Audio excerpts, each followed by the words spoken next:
Hello and welcome back to everyone. This is the fourth event we're holding in this week of lectures and webinars to mark the 40th anniversary of the IGS. In this week, we're showcasing great thinking and insights from IGS members around the world. And we're also giving you, the members, the opportunity to quiz the IGS officers on the activities of the IGS and our future plans. My name is John Krause and I am Executive Director of the IGS. Please note today's event is being recorded so that we can share it with members who were unable to make the live session. So it's my pleasure to introduce Professor Ji Han for our second Ask the Officers session. Ji is the Roy A. Roberts Distinguished Professor at the University of Kansas in the USA. He served as an elected IGS Council member from 2018 to 2022. He's led two task forces to develop the IGS Digital Library and the IGS University Lecture Series. So I think those would be interesting things to hear about as well from Ji. And in 2022, Ji became our treasurer. He's going to talk about his work today as the treasurer and how we ensure that the society's finances remain in good shape. So thank you very much and welcome to you, Ji. Good to have you. John, thank you very much for your kind introduction. Thank you. Before we get into the sort of the questions about, the role as treasurer, I just wanted to ask you a couple of questions about geosynthetics in general and your own background in the sector. What is it that brought you to have a career in geosynthetics? Well, that can be a long story, but I'll make it short. My career in geosynthetics started with my participation in a student paper competition at the North America Geosynthetics Conference at Long Beach in USA in 1997. Now we call the IGS North American chapter. And I did work with the IFAI, now called Advanced Geosynthetics, Geotextile Technology Association. After this competition, and I started a job in the geosynthetic industry, and then continue with a job at the university as a professor, teaching and conduct research on geosynthetics. And in that time, what are the kind of the innovations in geosynthetics that have most excited you, most inspired you? Geosynthetic industry has to keep inventing new geosynthetic products, which allows us, like students, professors, and the students, to conduct more research leading to solve civil engineering problems. That is a really exciting thing to do as a professor to advance the profession. And if you were talking about the benefits of geosynthetics, we've just had a session on sustainability where we've heard all about sustainability benefits of geosynthetics. From your point of view, what are the greatest benefits that you've seen in the use of geosynthetics? I think the use of geosynthetics creates a more sustainable, as what you said, and also resilient and economic solution for real applications. For example, in the past, we used very thick granular layers as the drainage layer, in the pavement applications. And now we can use a thin geosynthetics, like geocomposite, for the same purpose. And as an IGS member yourself, because you've served on the council, you've led task forces, you've been involved in many initiatives. As an IGS member yourself, what makes you most proud of the society and your membership of it?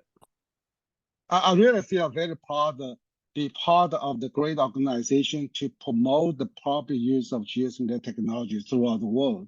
And I have opportunity to give lectures and at the different events, try to help the industry, help the future to use more geosynthetic in the civil engineering application to solve the problem with cost saving and sustainability and also resilience for our society.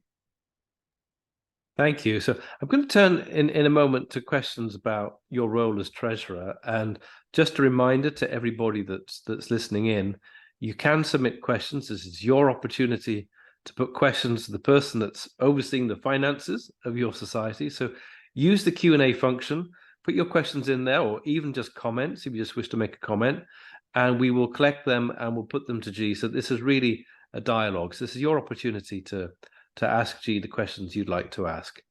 But perhaps I can move on then, G, to the question of where the funding for the IGS comes from. Can you tell us a bit about what the main sources of funding are, how that breaks down for us, please? Okay, yeah. The main sources of funding include corp memberships, chapter memberships, and individual memberships, and also income share from ICG, basically International Conference of Geosynthetics, and the regional conference. Sometimes technical committee also organize workshops that may be income share as well. IGS also has a very supportive IGS foundation, which is funded by the corp, individual donations, and supports the mission of education. Now, in terms of percentage, 60% income from the corp membership and 27% from chapters, and the amount from individual really small, like 2%, then the other like 10%. Because our fees for membership for individual really low, this is why the percentage is not very high. And in terms of where we spend our money, what are the main expenses for our programs? Before I answer this question, I think I need to clarify a little bit my last question. Actually, the chapter percentage also include the individual members, because chapter collect the monies and then transfer the money to the IGS treasury account and for the fundings. Okay, to answer your question regarding expenses, the main expenses, of course, include operation, like secretary support, management, and the community activity is very important. And the communication is what we are doing now. And the IGS communicate with our members and the industry, and some travel money to the conference. The auditing, the accounting is also part of this expenses, because we want to make sure all the money we have, follow the complying with the regulations for organization. Thank you. Well, before I move on with more questions about the finances of the IGS, there's a question that's come in from somebody that's listening. Ignacio Zuluaga. Ignacio asked a question of Eduardo the other day. I recognize the name. So I'll read out Ignacio's question. It says, I'm a big fan of Professor Han. It's great to have you an insight into your career. He hopes that you are well, and he says that he's an admirer of your work in the field of geosynthetics, followed your research and contributions with great interest. As you have made significant advancements in this field, I'm curious to know what you consider to be your greatest contribution to the field of geosynthetics. Could you please share with us a project, discovery, or development that you're most proud of, and how it has impacted the geosynthetics industry? So, wow, there's a great question. Thank you very much for your question.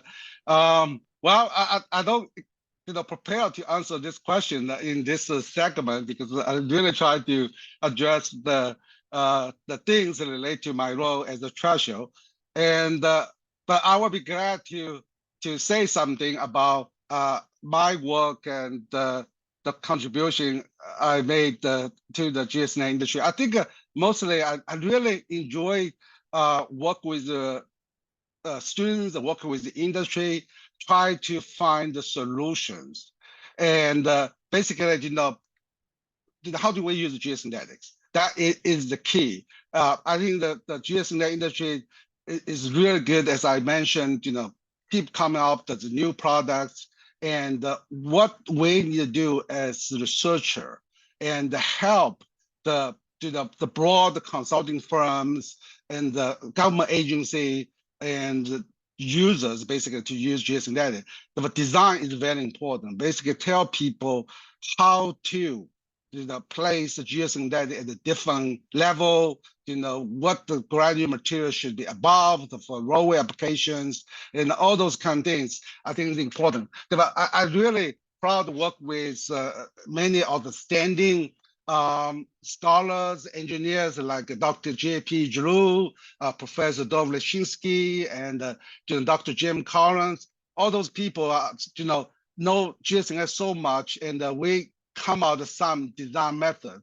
As you may know, the design method Dr. Giroux and I developed to design geosynthetic stabilized roads. And I work with Dr. Dov Leshinsky, come out the limit equilibrium design of MS walls. And also, I worked Dr.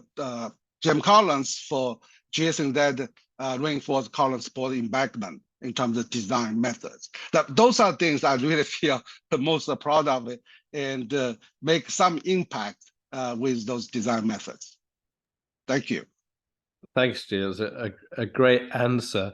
So everyone that's listening, any questions about G's career, we'd love to have them. Please keep them coming. Any questions about the finances for the IGS? Love to have them too. So please send us any questions about anything you're puzzled about or would like to know about how we're financing the organization. G, could you perhaps say a bit about what the IGS is doing to support the work of its many committees? Yeah, actually, IGS has done a lot of things to support the community activities. I'll just give you some examples. The IGS support the regional community activities in Africa, America, Asia, Europe. We have ambassador programs and also regional conference. For the ambassador program, if somebody not familiar with this, basically we will send expert to some countries if they just started the geosynthetic program to help them to understand how the society works, how the geosynthetic be used for different applications, and then the IGS will pay the person go to the country, basically make some introduction to the people over there in terms of geosynthetics. So we also have a corp members. Corp member typically we have like the corp reception at different international conference and the regional conference, and the corp committee also organize case history competitions, and education committee. We came out with the leaflets to educate the people about geosynthetic, the benefits of geosynthetic, how to use geosynthetic. And we also have a great program like Educate the Educator. The purpose of the Educator program basically try to help professors to teach geosynthetic in their class, right? And we're also developing the training course, hopefully in the future, can also offer course to not only students, also for the practical engineers. And we also have a sustainability committee. They have done a lot of work like produce a sustainability video, okay, and carbon calculators, and help evaluate how much carbon can be saved, use geosynthetics. We also have a very active young member committees. They have a social event that bring young people together. They have a paper competitions, photo competitions, job shadowing, and support students, young members to attend IGS conference. We also have a technical committee like the TC reinforcement, TC stabilization, TC barriers, TC hydraulics, and they organize the workshop, and also sometimes they publish open access papers, and all those kind of things, need some fundings from IGS. We provide support. And the IGS also support chapter activities as well. And we also subscribe the 2 top journals, Geotextile, Geomembrane, and Geosynthetic Internationals.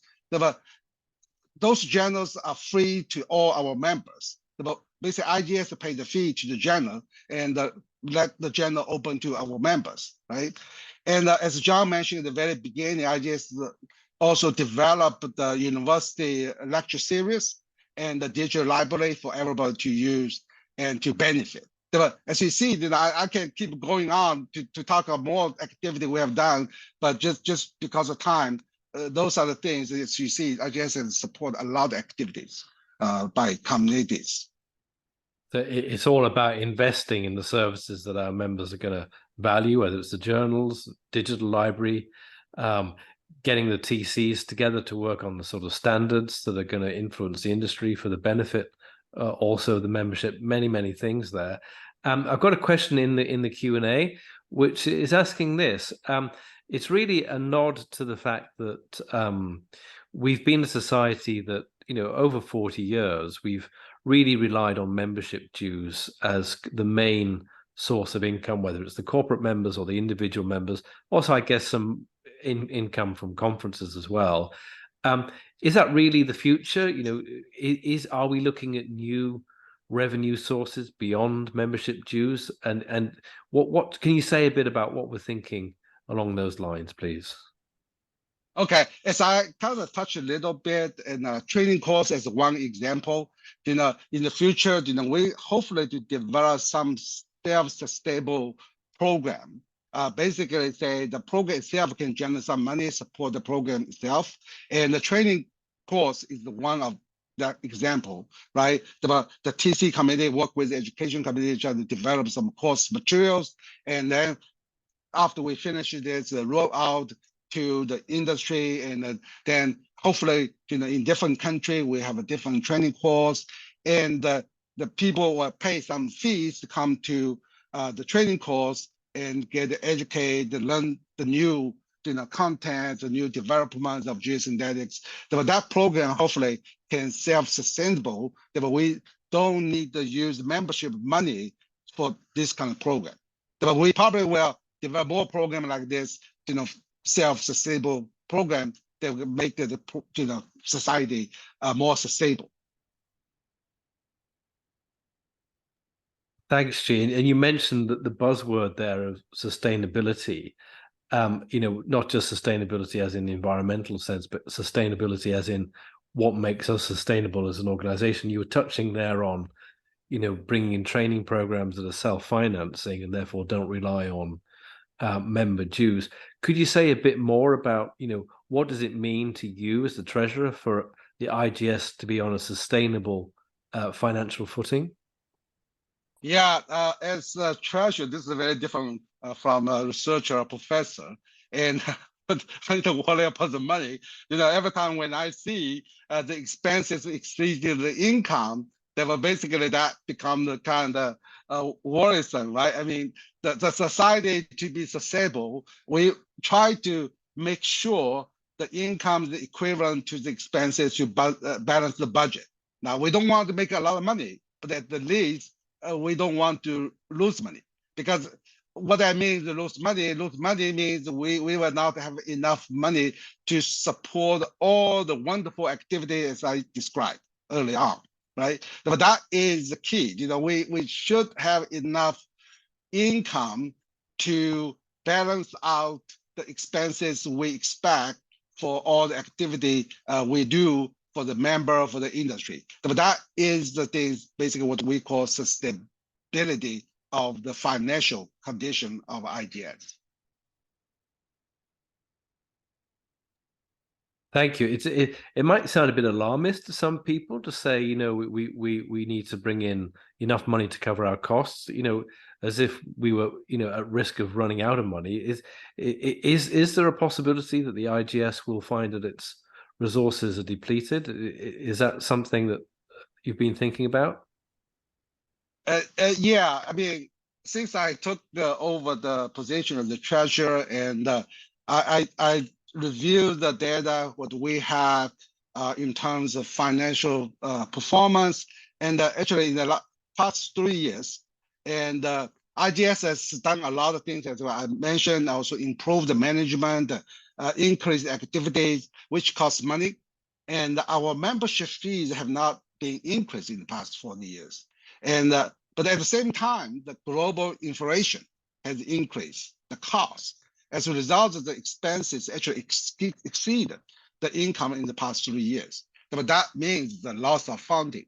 Of course, we cannot keep this situation like this. I mean, if we keep lost money, eventually there's no reserve in the bank, and then we will not be able to support all the operations, the activities, all those wonderful things. But we have to do something, right, to make this more sustainable for the society.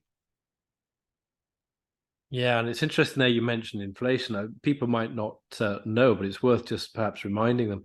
When we first set the dues, and they haven't changed since 1984. Back in 1984, the value of a dollar then would be a third of a dollar now. So in other words, it would a $30 membership in today's prices would be $90. So it shows you just how much the real term value of that has reduced. I just want to pick up on something you mentioned there. You were talking about reserves. You used the word reserve. Can you, and I know the IGS has been, the council has been thinking about what should the reserves be for the IGS, what should the policy be around reserves. Just for the benefits of everyone listening, could you just say what you mean by reserve and what our approach is to having a financial reserve? Sure. The reserve basically the money we want to keep in case we couldn't get enough money, or the loss of the money is too much for certain years. Typically, for financial sustainability or security of the financial condition for a society, we need to keep at least the amount that like equivalent to 1 year's operation. So that is the things we try to do. If the reserve money is lower than the 1 year operation, that will start to have the risk for the society to operate and to have all the activities. But that, of course, we don't want to see. That is pretty much the rule, and we try to keep in terms of reserve, and we don't want to have the money in the bank too low. Otherwise, we may run into the bigger risk for the society. So it's a balancing out really between bringing enough money in to pay for all the activities we're investing in, the new programs and so on, but at the same time making sure we've got enough in the bank so that if we do hit hard times for some reason, we can see our way through them. Got a couple of questions that have come in, and please keep your questions coming in. This is the first question. I don't know who it's from. It's an anonymous attendee, and his or her question is: does the IGS have any employees, such as lobbyists? So, do we employ any lobbyists, or any other staff? As I know, we don't have for IGS as a lobbyist. We hire. No, we don't have any lobbyists on the staff. Yeah. No. Yeah. But we do have contract staff. You might want to say a bit about that. The contract people doing the for the communication and the newsletter, and we have people to help, to write the articles and help disseminate the information. And of course, we have a secretary, and we have John as a manager for our society. And sometimes we also have, people we hired to conduct some activities, like the one we did, the carbon calculator. We hired 2 scholars help out to evaluate the software and produce some examples, right? Those things we sometimes do that. Thank you. So a couple of questions in. Here's one that's talking about corporate members. I'll just read it out. Again, I'm not sure who it's from, but they're asking, since more than 60% of the revenue is from corporate members, if the IGS can help corporates more, can help corporates to approach more customers, installers, and markets, or offer more business statistics and strategies, the corporates would grow and love to sponsor more. So I think the question is really, most of our revenue comes from corporates. What more can we do to give the corporates an even better offer so that we bring in even more corporates into the membership? Yeah, that's very good question. Actually, Sam Allen, the president of IGS, and has discussed about this idea at the council meeting in Rome in September, and try to see whether we can increase the benefits to the corp members, and also try to see whether we can have different um, grade of corp memberships, and basically the high grade may get the more benefit in terms of activities and resources from IGS. And definitely we are thinking about this and try to help corp member more access to the resources we can provide. And also, we talk about the statistical data initiative as well, which IGS tried to do, as the question indicate, that hopefully we can have a more financial data from IGS to benefit the corp members.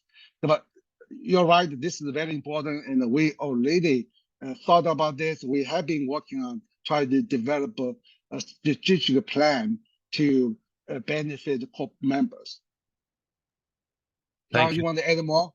Well, I mean, it's certainly a conversation we've been having with corporate members, and we're actually really keen to hear your ideas too. So everyone that's listening, if you're a corporate member or you work with a corporate member, and you probably do, then we'd love to hear what you think is really valuable about your membership of the IGS, but also what you think we could be doing more of, or perhaps less of.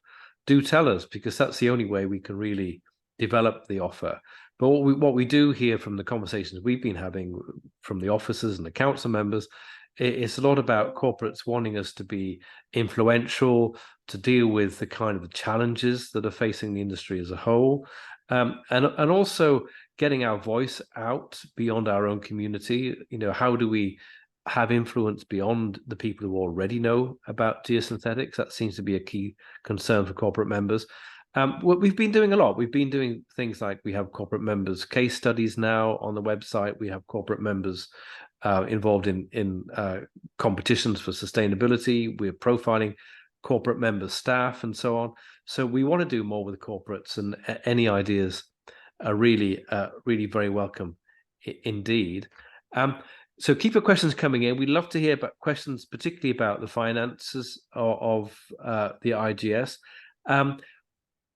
When you look at the what you're trying to achieve, what the office is trying to achieve with you and the council trying to achieve with you, having a sustainable financial footing, do you see any particular challenges? Is there anything you think, goodness, that's going to be hard, that's going to be a problem that we need to overcome? Where do you see those challenges coming from?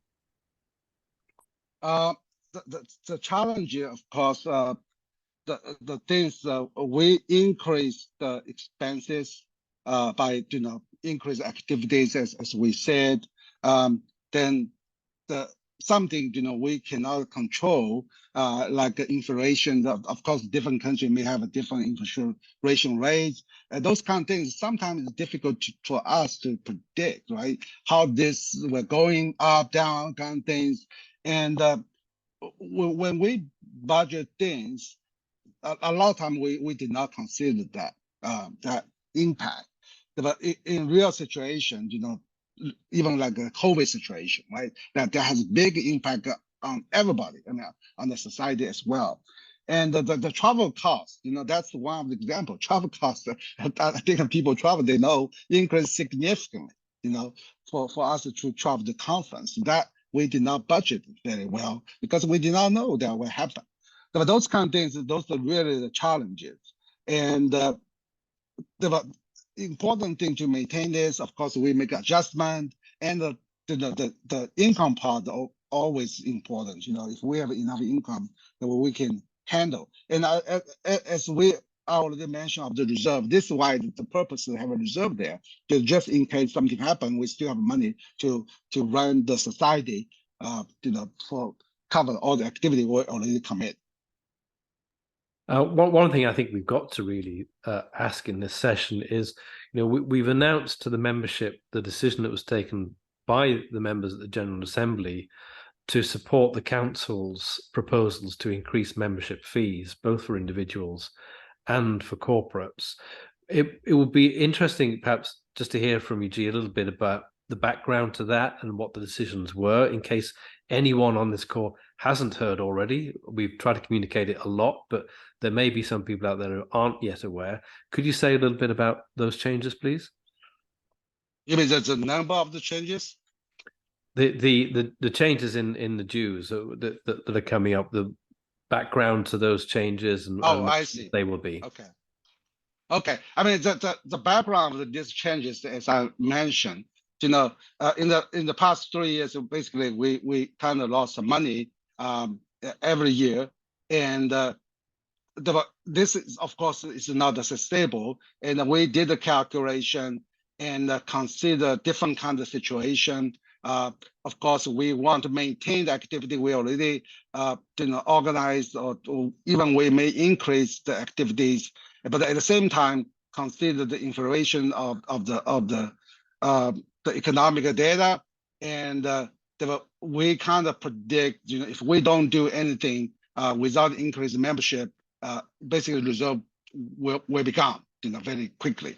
But that is something really alarming to us as officers, and also we share the information with the council, and they share the concerns. That we try to do calculation to know how much we should increase, and we try to increase the fee not very dramatically, and just at a certain level can make sure that the society still operate at the very good performance. And this is why we decided the rate for individual members and the corp members and those kind of things. And as I mentioned, we also try to develop a program with self-stable program. Then that way we don't need to use the membership, and at the same time we can increase the activity and benefit our members. And I guess the more that everyone listening can bring in new members, the more it helps us to keep the fees down in future. I've got one more question that's come up from the audience. This isn't related to finances. It's going back to the products of geosynthetics. I'll read it out. Again, it's from an anonymous attendee, so I don't know who has asked this, but it says, from the long-term research experience and IGS's responsibility to lead the industry forward, from the perspective of application and environment, what characteristics should the product improve? Does that make sense? The question is not entirely clear to me, but I think what it's getting at is what is it that geosynthetics can get even better at in improving its performance and its applications, and also its environmental benefits? Yeah, I kind of get the question. But really, this depends on different applications. For some application, I think I'm very familiar with the use of geosynthetics for payment applications. But I think for that application, the researchers, the engineers try to find a way to quantify the geosynthetic in the best way and to reflect the performance of geosynthetic, those kind of things. But what the parameter is the most important for use of geosynthetic for roadway application. That is the one thing we have tried to figure, because there's a different debate. Some research come out that say, okay, this is the most important. Some research come out that's really important. But basically, the main idea we try to develop called performance-based parameters rather than index-based parameters. Index-based parameter is important for quality control, but for real performance should be performance-based product. Now, I want to expand a little bit about the future of geosynthetics relate to those properties. I think that the one big part we probably need to do, I think that the textile industry already work on that called smart materials. And I think we already have some smart geosynthetics. The basically saying what I mean smart, if there's some need that the geosynthetic will start to act. Sometimes we call it a functional geosynthetic. But for example, if in the payment applications, the soil is too wet, okay? But we need to have geosynthetic to remove the moisture. But geosynthetic itself is smart enough to feel the moisture in the soil is too much, and then start to remove it. After remove to a certain point, that the moisture is low enough, the geosynthetic start to take stop and sleep. And then after rainfall and the moisture getting high again, the geosynthetic start to remove more moisture again. So that is kind of smart material. The other things that, for example, um, if we need the geosynthetic to provide force, okay, for sometimes, if there's a less deformation, geosynthetic, there's no need, the geosynthetic just sleep. That if there's some movement, geosynthetic suddenly become very stiff and to resist force. And that kind of things, functional geosynthetic, I think that is kind of future for us. We look into it myself as a researcher, and I also try to do some research on that end. But basically, the material property will change in response to the need from the soil, from other structures, and those kind of things. That I don't know that answer that question, but it's kind of long answer to this question. Oh, it's a great question. This whole idea of smart materials is fascinating and a great area for research and innovation. Just as a comment to that, somebody's put in the question box. What about thinking about the end of life of geosynthetics materials? It's one of the criticisms that you sometimes hear that geosynthetics are being laid out and then they stay in the ground forever, and that's not necessarily a good thing if they remain in the ground after their service life has expired. So what about this question of recycling, end of life processing? How do you see that as an issue? Okay, that's a great question. I think there's two things. One question regarding life was how long this geosynthetic will last. Sometimes people want this geosynthetic last forever. Kind of things. But of course, in the design, we consider that. We consider creep, but degradation, all those things in the design. So John, the one I think you are indicating more like after finish the function of geosynthetic, hopefully this geosynthetic will be gone, kind of things, right? And will not remain as a piece of geosynthetic in the ground. But of course, there's a product called biodegradable geosynthetics, right? But basically, the geosynthetic used for a certain time period, itself will degrade biodegradable geosynthetic, and eventually just become like a natural material. But that is a product like this, but I think we need to work on more to improve that product for future, especially for the application you're talking about, basically after the end of the life of the geosynthetic, hopefully this will become natural material. But that is something has been going on, is basically degrade. I'm sorry, I tried to find a word. Biodegrade the material of geosynthetic. Thanks, Chi. In the webinar we had earlier today, our two speakers ended by saying they wanted to make an appeal to the members to be leaders and not followers, to speak to everyone they could about the benefits of geosynthetics. So I'm going to give you the chance to do the same thing. As the treasurer responsible for the sustainable finances, if you could make a request of the members on what they can do to help you ensure our sustainable future financially, what would you ask of the members? Okay, I have a few points here. First, pay the membership fee annually, right? Second, encourage your colleagues and the clients to join IGS as members, because there's a lot of benefits as we discussed earlier on. And third, attend the IGS conference. Okay, at the conference we organize every 4 years, like an international conference of geosynthetics. Next one will be in Canada, like 2025, and we also have a regional conference, like in America, like Geo-American. Next one also in Canada in 2024. And all the chapter activities, that's close to you, will not cost you too much money, but you can get a lot of benefit by attending the activities.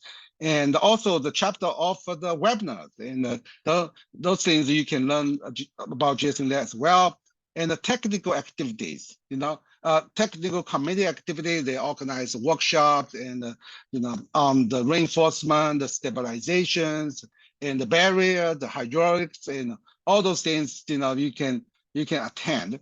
And also the young member activities, and we need to encourage more young students and members getting involved into the geosynthetic society, because they are the future of geosynthetics. All this will help the society, and very significantly, and to keep the society more stable financially. Thanks, Gene. So very, very clear asks of people there. There aren't any more questions, so I'm just going to give you the final word. Is there any final closing comments you'd like to make? Oh, I would say that IGS is a great organization that provides many benefits to our members, the industry, through activities, as I mentioned. But to maintain the financial sustainability of GIGS, we need your support. Thank you. Thank you, G. That's great. So thank you to you. Thanks for everybody that joined us for this session. Don't forget, we've got more sessions this week. We've got one coming up from Dr. Wabei Liu coming up tomorrow at 5 p.m. China time, 9 a.m. In the UK. We've also got a session with the Secretary of the IGS, Dr. Laura Carboni, tomorrow. And after that, we have a session which Laura will be moderating with Jabalili Masiza, who's going to be talking about the opportunities for geosynthetics in Africa. So we look forward to seeing all of you there. There's plenty of time to register for those events on Thursday and Wednesday and Friday. So events all through the week that you can register for from our homepage on the website. Look forward to seeing you all there. Thank you and goodbye. Thank you. Bye.